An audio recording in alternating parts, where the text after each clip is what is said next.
Because see, you may be thinking, well, the world, unbelievers, my unbelieving friends think that's perfectly normal. That's when you need to stop right there and realize it's probably not normal in God's eyes then, and you need to change that.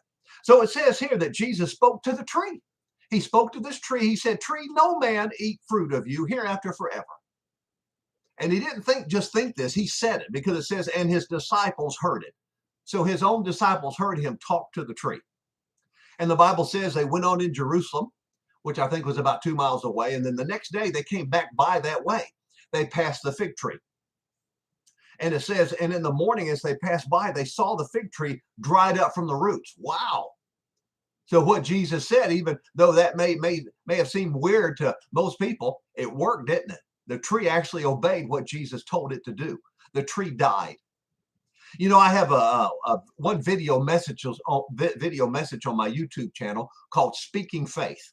Hope you go back and listen to that because I'm teaching on this verse on Mark 11:23. It's called Speaking Faith on my YouTube channel. So it says that the tree died, and in verse 21 says, and Peter, calling to remembrance, said unto him, Master, behold, look, the fig tree which you cursed is withered away. Now, that's Mark's account of it. Over in Matthew's account, listen to how Matthew brings this out. Let me read this part to you. Verse 20 says this, and when the disciples saw it, they marveled. See, he uses the word marveled. They marveled, saying, how soon is the fig tree withered away? Now, that's it. I want you to think about that. I'm going to talk more about this on our next broadcast probably, but that word marvel, it's used several times in the Bible. If you just look up the word marvel, just the definition of the word marvel, it means to be surprised, to be, alarmed at something, and just almost in disbelief.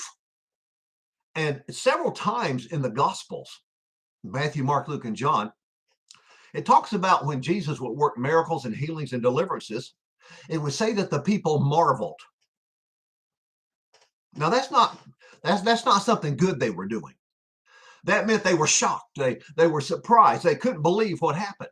But you know what? Out of all the miracles, the healings, and the deliverances that God did through Jesus, not one time does it say that Jesus marveled. When God used Jesus in raising Lazarus from the dead, it didn't say, and Jesus marveled when Lazarus came out of the tomb. No. Jesus never marveled. But why? Because see, he was never shocked. It did not surprise him when God worked miracles through him. And see, again, it shouldn't surprise you and me today when God uses us that way. If it does,